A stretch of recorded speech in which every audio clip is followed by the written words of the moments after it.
Mimi nimewania kiti cha MCA utakapofika mwaka wa 2027. Si kwamba ndugu yangu Tony afanye mambo yenye watu wanahitaji, lakini nimeona kuna kasoro mingi hapa Luandanyi. Kwanza kabisa niko na maneno tatu ambayo nitaka nifuate ambacho mtumishi wa Mungu amesema. Mambo yangu pia ni tatu.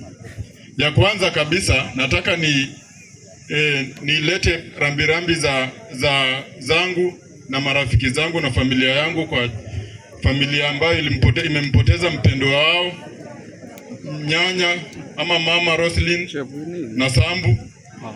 Pili ni na jambo moja ambalo ni la kisiasa kidogo kumweleza MCA current. Mimi nimetembea hii wodi yetu, mahali ambapo nimetembea mahali kwingi sana. Nikitoka hapa nikienda Katome napitanga mahali hapo kuna shimo kubwa sana ambayo wanafunzi wetu wanaumia sana wakati mvua imenyesha. Lakini sijaona ukitenda uwajibikaji wako, kwa sababu miaka ndio imefika na imeisha, na hiyo umekuwa kwa uongozi tangu mwaka 2017 ikue.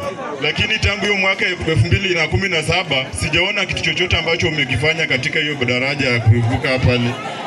Haya, kitu cha pili ni maji ambayo wamezungumzia hapa.